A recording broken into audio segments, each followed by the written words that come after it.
Working signals at Piccadilly? Surely not. Stay tuned and all will be revealed.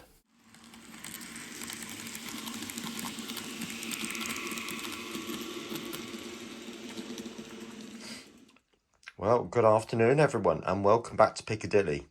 Now, I did say that after the window project I would be going back to the signals. Now, if you remember, I installed all the signals, just panning across so you can see them all. 2 more there and another one over there. Okay, so this project I go through how did I wire them up, and it's perhaps a little bit different to the way other people might do it. So let's make a start with the control panel.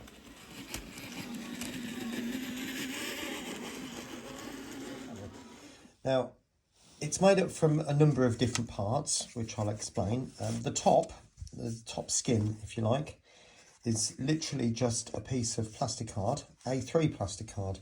And I didn't realise until I went to my local model shop recently that it comes in A3 size. So I'm quite pleased to see that, because it's just about the right size what I need. So I then cut out slots for the switches, which I'll show you in a minute. And then I've 3D printed a frame that goes on the back. Now, I had to do this in 2 parts. You'll notice the join there. So they are the same both sides pretty much. And then I've literally just put some plastic angle down the side there, you can see.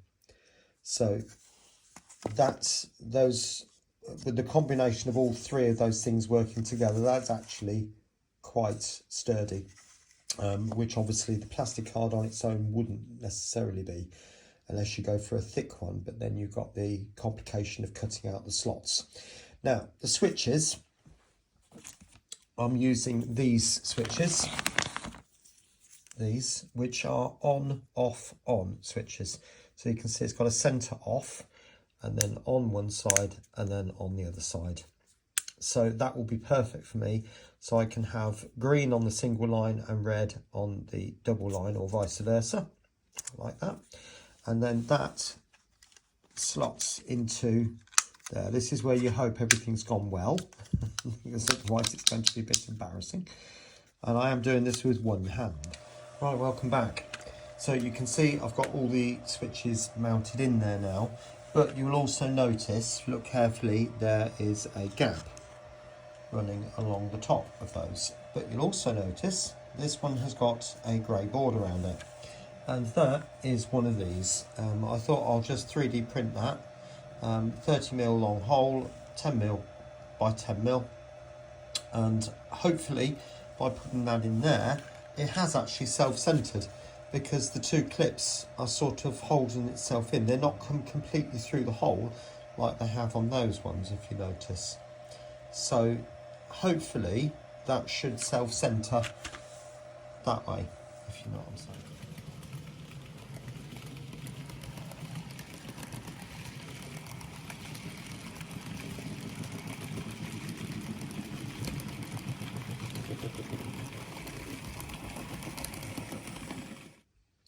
Right, so we're on to the wiring side of things now. So obviously this is a basic wiring diagram. So we've obviously got the signal there, and this is the rocker switch, as are each of these.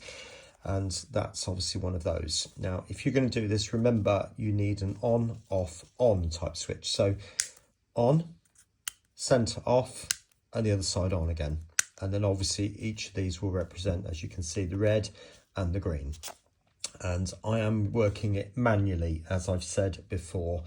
I can't really see a lot of point in doing that for Piccadilly Station, because the trains, when I'm ready to send them off, are going to be, all the tracks are going to be ready and everything else is going to be ready. So it's just a case of flicking the switch for the signal as well and turning it off again. I'm going to save my money, basically. I might put an automated system on the main line, but we'll see. Anyway, so basically we've got the positive feed. Now that goes across all of the center terminals. So if I show you on here, you'll see there is a piece of wire wrapped around all the central terminals there, and they're all connected together. So that is one long feed back to the positive. Now in the test I'm showing you, I'm using a 12-volt supply, and I'm putting a resistor on the negative. a number of people mentioned resistors. I am using a 3-volt supply, so that will work with the LEDs I've got there. But I might put a potentiometer on all of it, so that it comes through the potentiometer straight through the negative feed, and then distribute to each of the separate LED systems. I think that will probably work. So obviously the negative side of that wire comes off the LEDs, goes straight to the negative there. The positive side of each one goes to the relative switches there. I think that's fairly obvious what that is. Now, like I said, I've got a test here. So I'm using a Gauge Master Combi, which is a 12-volt supply. And as you can see there, I've got a resistor in there. And this central part goes off straight to the positive. Okay, so I've got one set of LEDs there, which are, I've just lost them on the camera. One's there and one's there. So hopefully you should be able to see what I'm doing. I'm using switch number 13. So the red has just come on. And as I switch it up to the top, the green has come on. So that is exactly the type of thing I'm after. Okay, it's simple, but it works. And I think it's quite cheap to do. It's no expensive boards, no expensive complicated wiring. Well, I say complicated, but I know this isn't going to be straightforward. But if you're using one signal, it's not going to be that difficult, is it? You know, just following that diagram, it shouldn't be that difficult. But anyway, I'm now going to crack on. The first thing I'm going to do is straighten up all of these central brass wire running through the middle, and then just put a dab of solder on each of the switches just to hold that firmly in place. And then it'll be a case of each individual signal then having the extension wires fitted. So you can see that I've got some tougher, stronger wire going to from the LED wire, something a bit stronger and more easier to handle. That will then go through the baseboard. If you imagine the baseboard being sort of run across here, and then straight into a terminal block.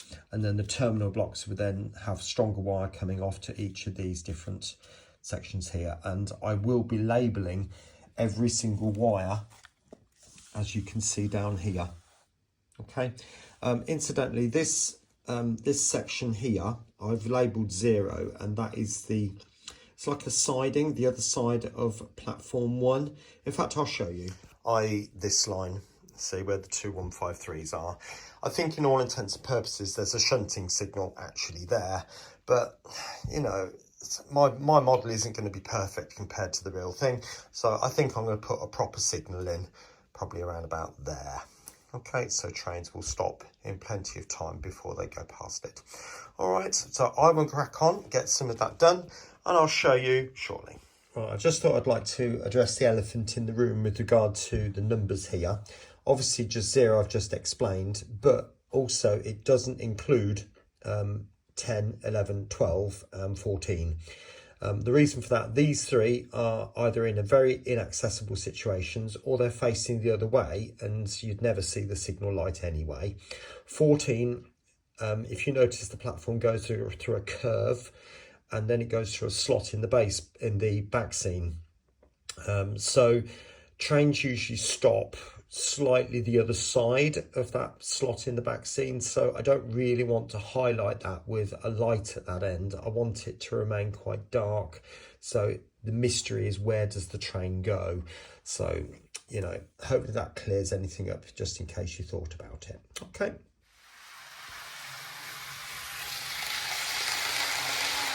Right, welcome back. So you can see now I've gone ahead quite a way with the wiring, so all the switches are wired up bar that one. And the reason for that is because I wanted to show you this particular piece of wire. So what I did was I've used this grey, red and black wire. I think I got it from Screwfix. Can't remember how much it was. I think there's 10 meters on that roll, but again, I can't remember, to be honest. But if you're interested, look at their catalogue, or any others, by the way. So what I've done then is obviously split the end, and you can see on the red wire will stand as the red colour light, and the green one, or the black one, you've noticed I'll put a band around it, which is a piece of insulating tape, green insulating tape, so that represents the green coloured light.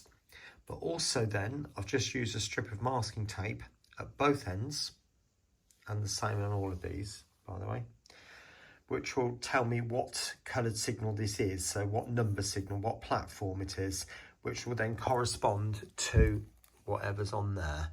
Okay, so that should make life an awful lot easier. I'm a firm believer in labelling pretty much everything, to be honest, because it saves so much headache in the long run. If you decide to go with it and don't label it, then every wire is the same colour. How are you going to know apart from testing every single wire, and it will take ages. So for the sake of one more minute of putting a piece of masking tape on, it's going to save me hours of work. So I think that was well worth doing. Now, you might also notice that this one plus two others there are wrapped up. That is because they are representing platforms 6 or 5, 6 and 7. Those are the ones that are going to go onto the big gantry cum bridge that I'm going to be building shortly. So there's no point in trying to wire those, except wire them to this. Well, there you go. As you can see now, the control panel is fitted, and I did exactly what I said I would do. There's the bars going across the bottom, and you will hopefully be able to make out there are 2 pieces of wood screwed up into the baseboard. Now, I've decided I'm not going to show you the wiring underneath, purely because, as you can imagine, the wiring under a station of this size, even in N-gauge, is going to be incredibly complex. There are 14 platforms, and there are numerous numbers of lights and all sorts of things underneath there. And I think if I try to show you the wiring in situ for the signals, it's going to be very, very, very confusing. But what I will show you is, for those people who were talking about a resistor, I did put in a potentiometer just there. Okay, and now for the bit you've been waiting for. Now, before I show you too much, I'm literally just going to place the camera just there, and we're going to focus on, well, actually, let's focus on this one, which is platform 1. Now, what I'm going to do, so if I put the camera so you can see it, but also you can notice that I've got my finger on the rocker switch. Now, it is pointing downwards towards the red section, so red and green. Okay, that's why it's like that, because they represent the 2 lights. So, showing you, so all I'm going to do is press. So I'm up to the green, and hopefully you saw the signal change. Remember, there's a center off. Okay. And that is as simple as it is. It's not complicated at all. Just to show you this one ahead of you. Again, that would be the first signal, because I'm calling that on platform 0, even though it's not as such. And there we go. Now, I'll show you those in the dark. Be aware they are bright.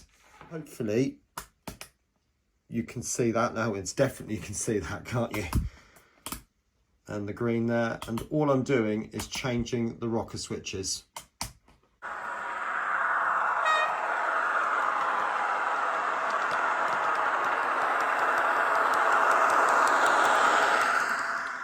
Right, so there's the station all lit up, and hopefully you can make out some of the red lights in amongst that scene. You may have noticed I actually put the signal head on the ground, just down there, purely because I didn't really like it on the post, and I thought, as it's more of a siding down the side here, that's not actually connected to the platform. If you see there's a fence, I thought I'll just put the signal head on the ground. But anyway, I'm not going to say that it's been the easiest thing that I've ever done. And some of the signals have turned out to be a little bit temperamental, flicking on and off, and, you know, all sorts of issues like that. Obviously, there's a dry joint somewhere in the system, so I've cut joints and resoldered them. I've replaced switches, because so often I've had dodgy connections on those. In other words, the terminals have been wobbling, so that there's a dodgy connection actually inside the switch. So You know, I've replaced odd little bits like that. But I've come to a point really where most of them are, well, they are working. All of them are working. But the odd one or two might just be a little bit temperamental. So I'm really not going to worry about it too much, to be honest. But anyway, there's the last scene. So it's getting so close to finishing now. So if you remember in the last video, I said I've just got to wire up the signals. Well, that's done now. The control panel is in situ. It's perhaps quite an obvious control panel. I'm not sure I like it up against this. But nevertheless, it's a control panel and it works. All I've really got to do now is ballast these odd few tracks and make the odd track repairs now. And then it's pretty much done. What I will do is I'll do that in the next video and then we'll have a guided tour. Anyway, I think I will leave the video there. Take care of yourself. Have a lovely week and I'll catch you again very soon here on Piccadilly. Bye for now.